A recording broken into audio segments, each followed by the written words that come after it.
Lagi dengan saya Minkes, admin kesehatan. Seperti yang kita tahu saat ini sedang dahsyatnya, gencar-gencarnya pemberitaan tentang novel coronavirus yang masuk ke Indonesia. Nah, sebenarnya apa sih novel coronavirus itu sendiri? Virus ini menyebar ke beberapa negara, bahkan di lintas benua. Nah, sekarang katanya sih kan sudah masuk ke Indonesia. Dan beberapa dari masyarakat yang berada di Indonesia itu sekarang lagi panik-paniknya. Nah, makanya Minkes mau ngajak seluruh sahabat sehat untuk mengetahui apa sih sebenarnya novel coronavirus itu. Dan tentunya kita mau ngajak sahabat sehat untuk mengikuti wawancara eksklusif dengan Direktur Medik dan Keperawatan RSUP Dr. Suragi Tirtonegoro, yang juga dokter spesialis paru, yaitu Dr. Juli Purnomo SPP MPH. Nah, mau tahu apa sih sebenarnya novel coronavirus? Ikutin video ini sampai selesai ya. Ayo.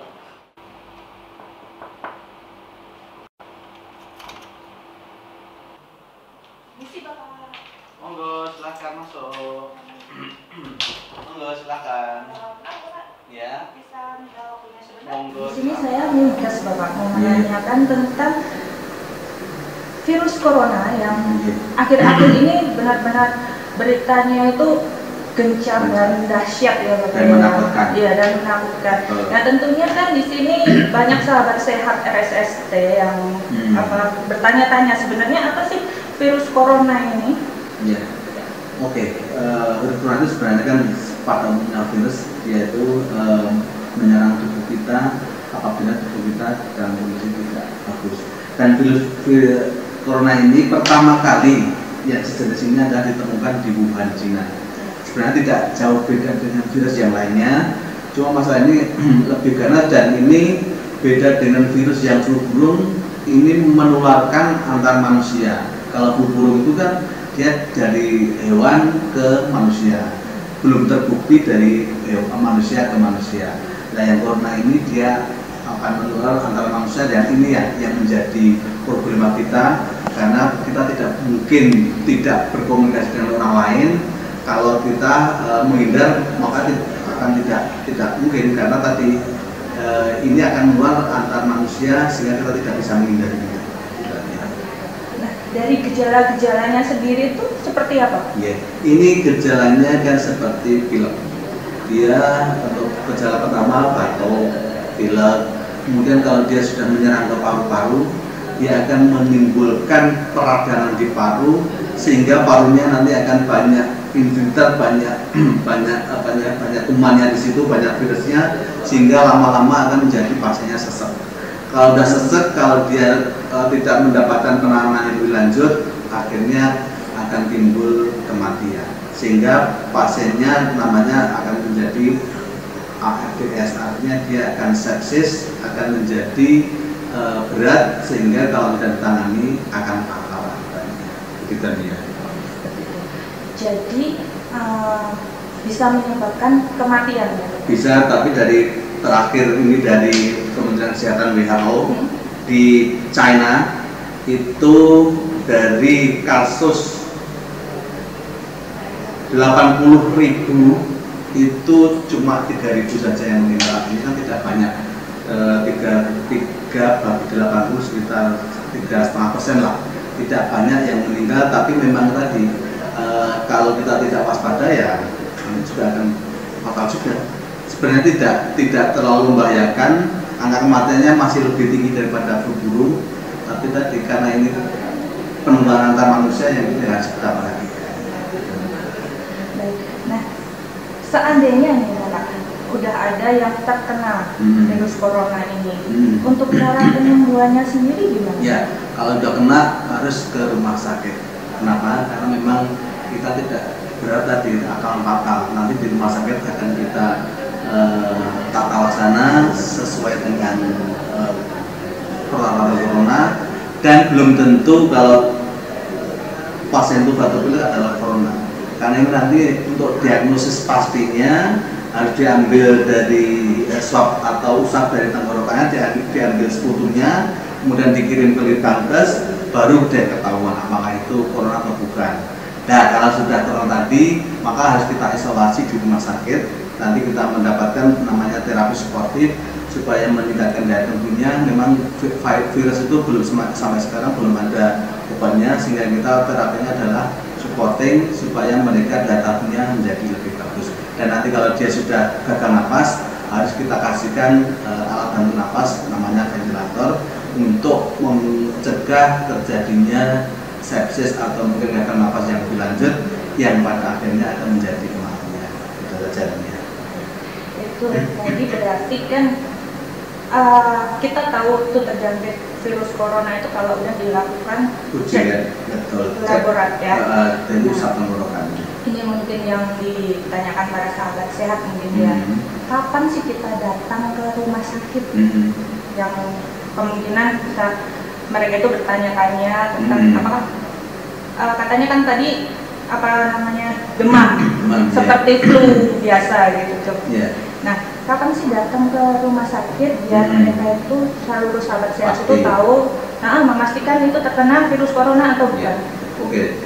Pertama yang kita harus waspadai adalah apakah kita atau sahabat sehat ini semua pernah bepergian ke daerah yang endemis, artinya daerah yang sudah dinyatakan banyak kasusnya, seperti di Cina. Cina itu di Wuhan itu kalau dia dari Cina, kita harus waspada bahwa beliau kalau misalnya terjadi gejala batuk, pilek harus ke rumah sakit, karena nanti harus diperiksa tadi saya katakan tadi bahwa dia harus pertama didiagnosis, kalau sudah dipastikan harus dikarantina, artinya dia ditempat khusus supaya tidak menularkan ke yang lainnya, karena virus ini antik, dia bisa menularkan antar manusia gitu ya. Jadi nanti di rumah sakit akan ditata laksana oleh dokter-dokter yang sudah berpengalaman, sehingga nanti akan penerapan laksananya sesuai dengan yang sudah panduan Indonesia gitu ya. Nah, ini tadi kan udah dari penyembuhannya juga, terus kapan kita datang ke rumah sakitnya. Nah, sekarang saran untuk sahabat sehat semuanya supaya mencegah supaya tidak terkena virus corona tersebut. Oke. Ya, kita sekarang baru dari Kemenkes rekan-rekannya hebat-hebatnya mengkampanyekan GERMAS, gerakan masyarakat menuju sehat. Satu, pola hidup yang baik, jangan banyak stres, kemudian jangan minum alkohol, jangan merokok, itu tadi. Kemudian yang kedua, pola makan yang baik juga, artinya yang bergizi, yang banyak proteinnya, banyak gizinya, sehingga daya tahan tubuh kita akan juga menjadi lebih baik. Kemudian yang ketiga juga olahraga yang cukup, artinya cukup itu antara satu orang dan lainnya tidak berbeda juga, sehingga kalau olahraga itu juga akan meningkatkan juga stamina kita, meningkatkan juga daya tahan tubuh kita, sehingga kalau ada virus tidak hanya corona saja, virus flu pun juga bisa, kalau misalkan dia masuk kita sudah ada pertahanan dan virus itu tidak akan berkembang lebih lanjut karena kita sudah punya daya tahan tubuh yang lebih bagus. Kemudian yang selanjutnya tadi, rokok itu juga jangan dilakukan. Kemudian juga makan yang sehat. Kemudian juga jangan lupa selalu cuci tangan. Terutama kalau kita di tempat umum banyak orang-orang di situ, kemudian kita memegang sesuatu itu, kalau bisa nanti selalu cuci tangan, karena cuci tangan tadi virus akan mati kalau dia kena antiseptik sabun ataupun alkohol, sehingga diharapkan dengan cuci tangan kumannya tidak akan berkembang, akan mati, sehingga kalau tangan kita nanti pegang hidung atau pegang apapun, itu nanti tidak akan terserap oleh tubuh, oleh paru, sehingga tidak akan menimbulkan gejala corona. Yang jelas adalah GERMAS, gerakan masyarakat sehat. Jadi seperti PHBS ya Bapak ya, betul, pada hidup bersih dan sehat ya. intinya kita harus PHBS. Betul, ya, tadi. Baik. Sekali lagi ya Dok ya.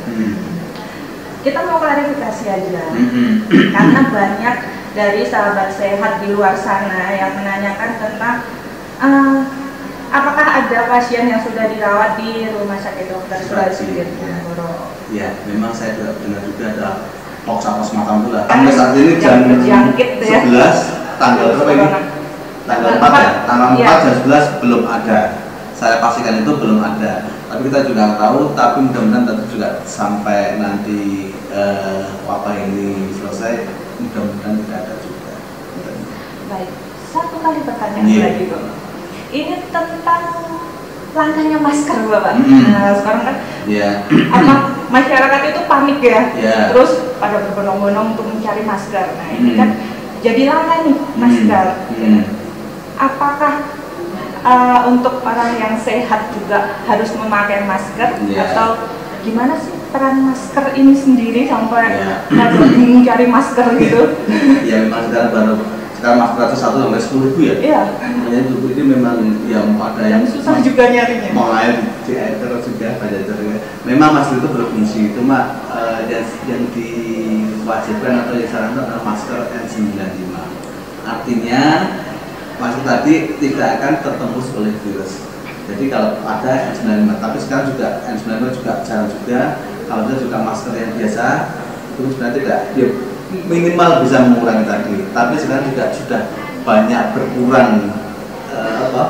berkurang jumlahnya.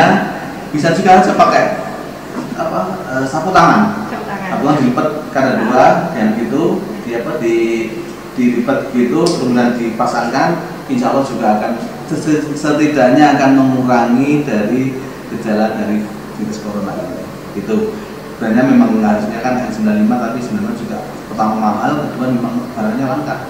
Dan yang terutama lagi ya mungkin jangan dekat-dekat orang yang sudah terdiagnosis sebagai corona tadi.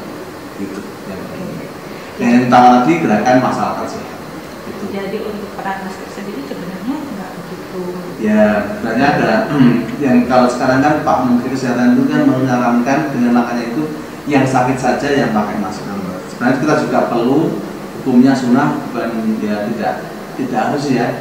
Cuma kalau hukumnya ya itu lebih bagus lagi. Cuma tadi jangan sampai kalau kita tahu orang itu terkena corona, ya kita pertama ya jangan terlalu dekat, kedua ya terlalu harus pakai masker.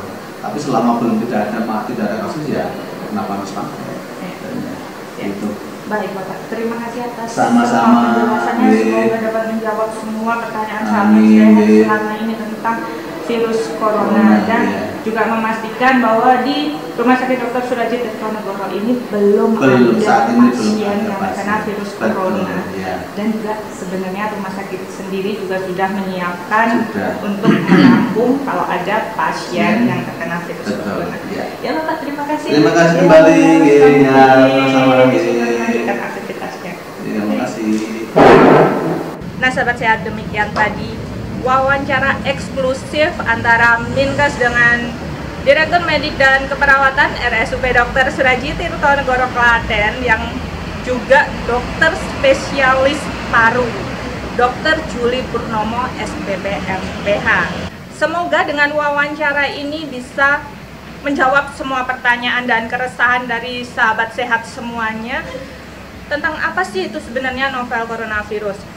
Nah, terima kasih buat sahabat sehat semuanya yang sudah menonton video ini sampai akhir. Buat sahabat sehat semuanya yang suka dengan video ini, jangan lupa klik like dan share ke teman-teman kalian. Dan bagi yang belum subscribe, segera subscribe karena subscribe itu gratis. Sampai jumpa dan salam sehat.